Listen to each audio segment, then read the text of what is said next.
Why is it so wrong for this gentleman to wear a Make America Great Again hat, but it's okay for a sea of women to wear genitalia on their head?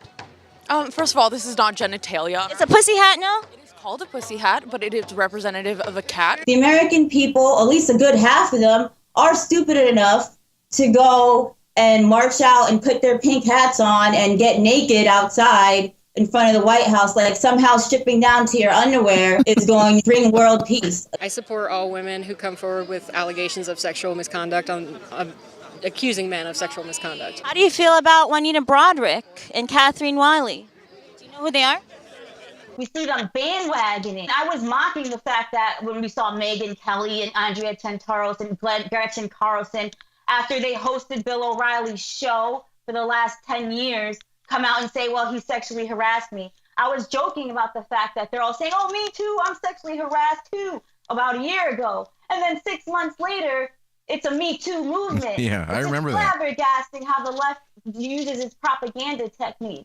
Juanita Broaddrick alleges that Bill Clinton raped her, and Hillary Clinton knew about it and didn't do anything about it. Did you know that? No, and that I would have to do my own independent research to see if that was indeed true.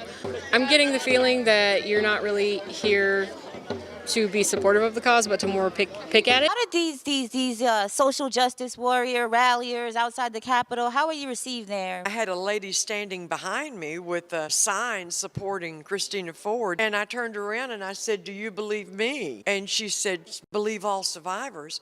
And she said, well, who are you? And I told her, and she walked away. She didn't even know who you were, and then she walked away? Yes. You're saying that he's discriminatory.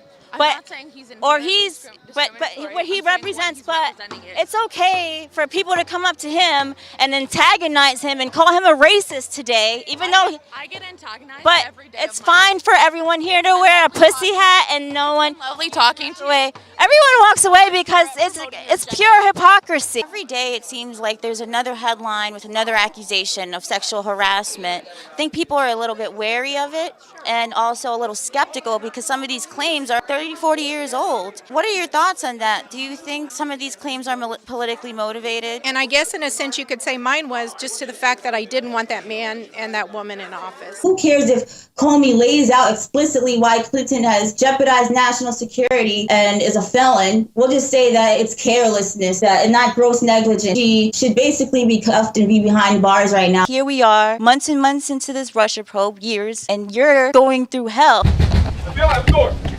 And the very premise of this probe is malarkey, a scam. Yes, I mean, look, Mr. Comey, Mr. McCabe, Mr. Brennan, Mr. Rosenstein, Mr. Wray, Hillary Clinton themselves, Huma Abedin, Cheryl Mills, all these people lied to the government investigators, which is a crime. All of them lied under oath to Congress on material matters, and they pay no penalty. They're under the impression that Trump colluded with Russia to rig the election. Like we've been hearing the mainstream media pounding our heads for the last year. But they don't know who Robert Mueller is. Oh, Mueller, that guy. He's in the FBI. Do you know who Pence is? Yeah, of course. Who?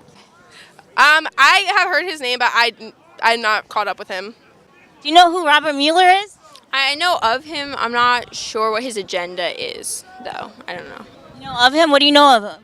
I know people like him. Imagine, Owen, if the shoe was on the other foot and it was Democrats being accused and Democrats being indicted. You'd probably see riots out here. Instead, I guess maybe our side's too apathetic or just not fired up enough to fight back. No, actually, that's a good point. There's definitely some truth to what you said. Millions of people should be marching in the streets to stop this, and it's just not something conservatives do. Even if we did, they wouldn't cover it on mainstream news. I mean, look at how many people covered the pro-life march that had millions of people. Hardly anybody. There's the Allen Brothers scandal. There's an election rigging scandal. The general and the primary elections they attempted to rig. If we even talk about it, we're just radical right-wing conspiracy theorists. It seems like a lot of people just aren't very aware about why he's important. Is it fake news? What do Americans need to know? So many unanswered questions. DC police, the DC Police Department, the district attorney, they've rebuked us with our FOIA requests. They've rebuked WorldNet Daily, ABC 7, Judicial Watch, so many places that have tried to simply ask for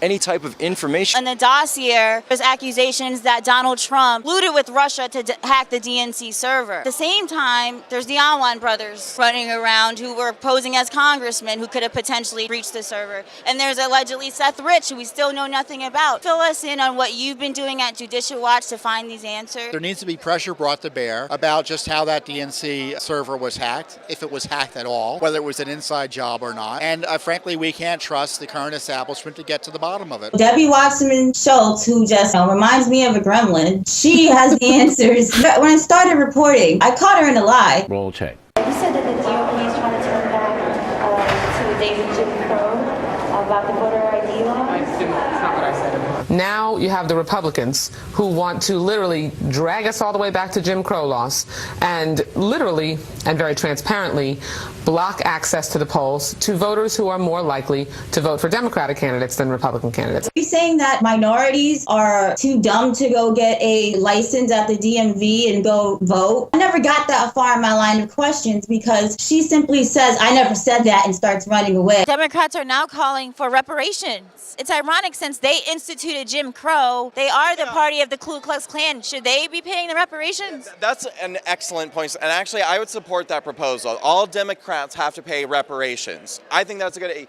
if you want to be a Democrat, great, no one's stopping you, but you have to pay reparations. 90% of the black community consistently votes Democrat for the past 50 plus years. How is that going to change? Get out there in the streets and you have to tell people the hypocrisy on the left and exactly what they're doing. And they are amazed like, whoa, I didn't even know that was happening. I would like to see the ghettos in the United States stop being the ghettos. Stop voting for people like Alexandria Ocasio-Cortez. Why is it when I get off the freeway in Washington, D.C., I see a halfway house and everyone's black and poor and on drugs, and we're right next to the Capitol, we're right next to the White House, we're right in the epicenter of the beacon of opportunity, and there's so many people with this belief system that's holding them back, this self-imprisonment. President Trump made a lot of promises during the campaign to help better the African American community. What has he actually done to implement that promise?